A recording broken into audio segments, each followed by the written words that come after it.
Hello, everybody, and welcome back to Grimdark Minis. Today, we're diving into a topic that I think many people get wrong. That's painting in the Grimdark style. Now, Grimdark isn't just about layering grime and weathered armor on your minis. It's much deeper and richer than that. Warhammer 40,000 is a universe with a tagline, "In the grim darkness of the far future, there is only war," encapsulates a sense of hopelessness and despair. But that's not the whole picture, and that's certainly not the only thing you should consider when painting in this style. Come with me and let me demonstrate how I try to add hope into the Grimdark.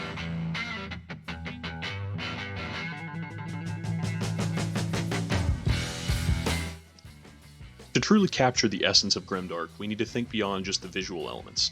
Yeah, weathered armor and dark colors are important, but they only scratch the surface. Grimdark is about more than just aesthetics, it's about capturing the spirit of the universe. And when I think of grimdarkness, I envision not just the endless battles and the relentless destruction, but also the fleeting moments of hope and heroism that punctuate the chaos. It's about the human, or rather the superhuman spirit, striving against insurmountable odds. Consider the vast and brutal battles in the 41st millennium.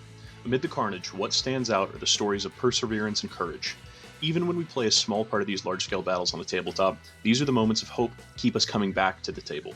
The charge rolls of 12 that we need to secure that last-minute objective, the desperate 6-up save to keep your unit alive. These moments of hope are what we need to encapsulate in our Grimdark painting. Imagine a weary guardsman staring out from his foxhole after a nighttime assault as dawn breaks. He witnesses the Emperor's Angels, the Space Marines, descending to turn the tide of battle, and he and his unit charge to break the advance of the enemy. These scenes represent the thin thread of hope that soldiers cling to both in real life and in the grim darkness of the far future. They are the heart of what makes Grimdark compelling and what I aim to show off in this diorama. So for this diorama, I wanted to go really basic with the materials used. Have a few basic 3D prints that we're using just for the figures, just to kind of fill in the gaps. I really love the Kriegsman, but Games Workshop minis, there are basically one box of them, so couldn't really go that route. So we're using a bunch of 3D prints from Station Forge for this, as well as a good bit of cork actually used just to kind of build up our base.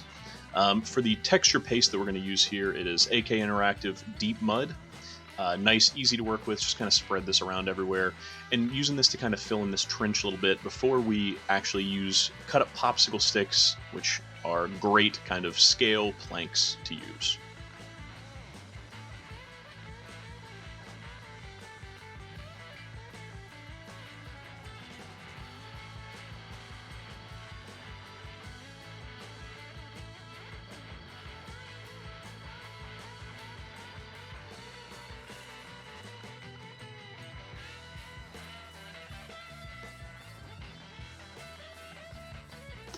After we finish slapping down some of this texture paste, we're moving into the static grass, the grass tufts, little miniature rocks, as well as fallen leaves. Just things that are meant to liven up the base, make it seem more realistic and like its actual lived-in world.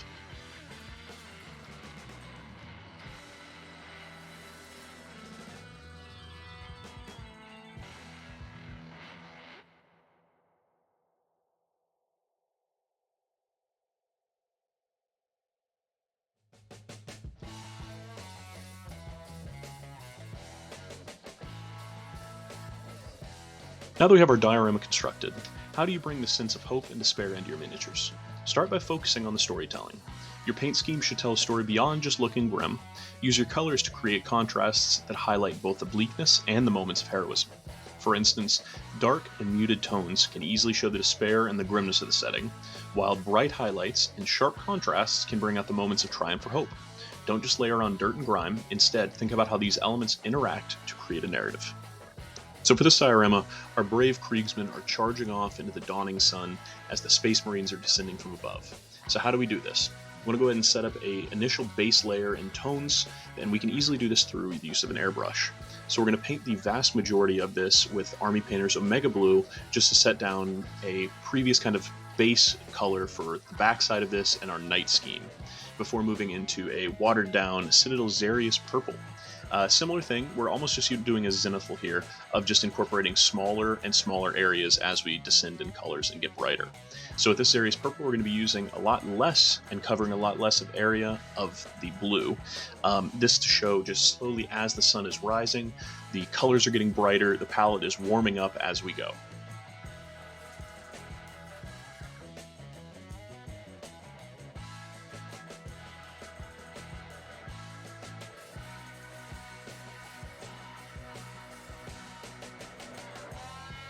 Now that we're on to our red, same thing as if it were doing a zenithal prime.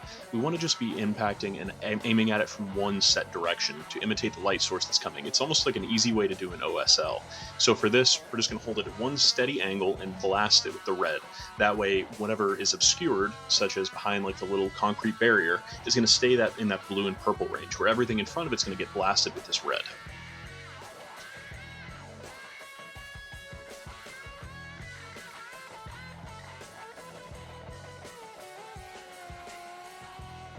So now you can see with the red done that we're starting to slowly incorporate this bright sun OSL as it's cresting over the horizon here.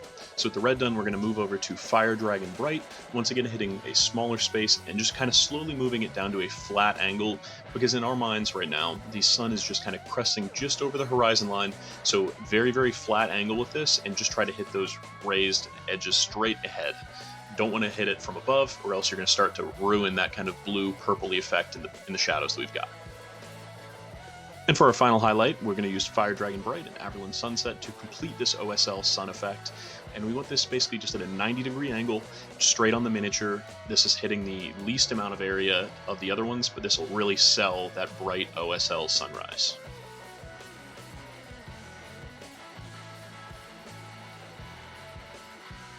As we move into our brushwork, I think you can already see what we're talking about here. So in the backside, we have our blues and our purples. We plan to lay over some transparent colors onto this, and so those will really shine through as muted, whereas the colors in the front, impacted by the OSL sun that we've got going on, those are going to come out bright and full of detail and vibrancy. Perfect for showing off this moments of hope and moments of bleakness in the Grimdark. So with our dry brushing of Averland Sunset done, we're going to move over to a dry brushing of Lothern Blue on the backside of this. I want to stay away from our yellow and orange areas and just focus this on our blues and purples, just to tie in and raise that highlight just a little bit. Even though we want these dull, we don't want the details just completely melt away in the darkness.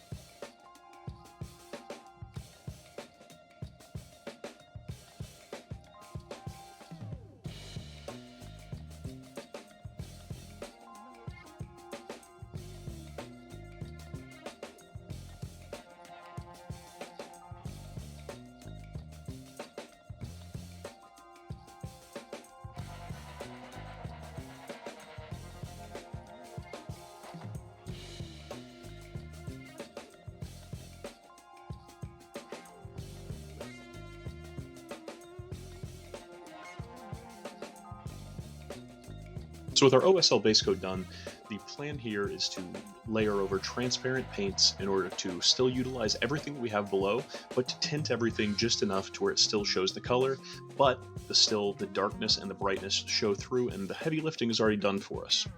So to start this, we're going to use a lot of Army Painter speed paints. For the actual coats, we're going to go for a standard Kriegsman color scheme, so the base coat is going to be pastel indigo speed paint.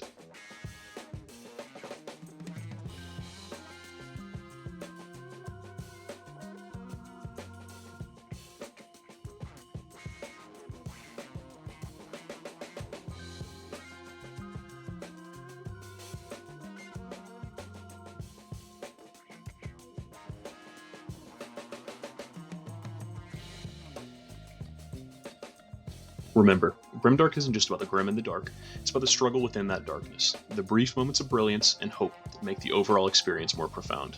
So when you're painting your miniatures, think about how you can capture that balance in it. Make sure that your army isn't just a collection of battered figures, but instead a testament to the enduring human spirit in the face of overwhelming odds.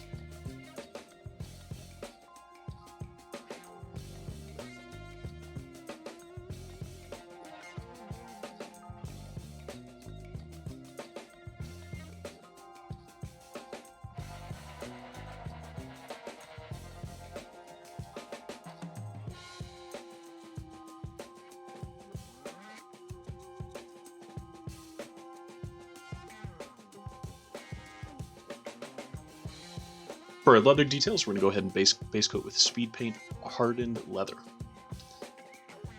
Want to just get a nice light covering with these. You don't want to go too heavy with them or it'll obscure the actual undercoat that we have done here.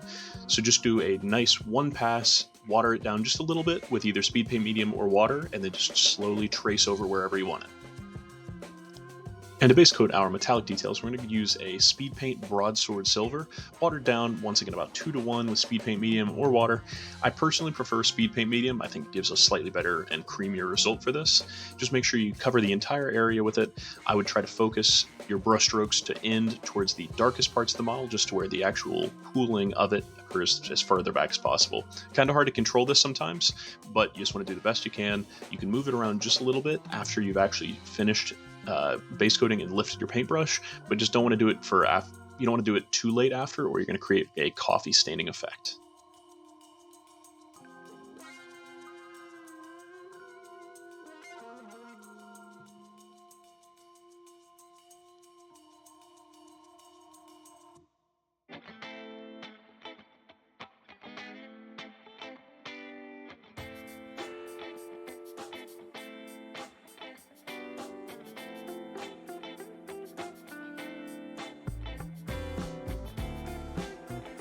And for all of our pants, as well as kind of bandages, anything like that, we're going to be using speed paint pallid bone to do this. We're also going to do this over the cloak. It's not going to have much of an effect, but it's going to tint it just enough to give it a little bit of an off look.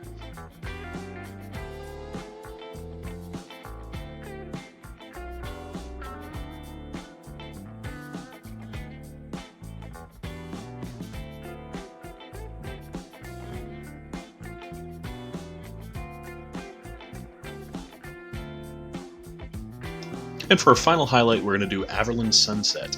We're just going to take a nice sharp tip brush, and we're just going to highlight the edges of their goggles as well as the actual lenses of their goggles. These bits are going to catch the most sunlight and reflect the most because they are made of glass. So we just want to make sure that we get a really nice solid highlight on them, make them a little bit striking and a focal point of these models.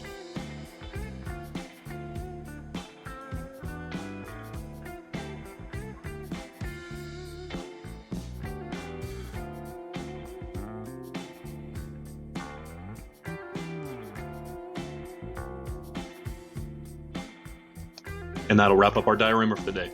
I think we accomplished what we set out to do in showing the break between hopelessness and hope. I would love to do a part 2 of this video to expand on our concepts and bring this piece up to a higher tier. If you'd be interested in seeing that, please give me a like, comment, or a subscribe so that I know. Drop your thoughts and your Grimdark painting tips in the comments below. I'd love to hear how you bring these moments of hope into your own miniatures. Until next time, catch you guys later.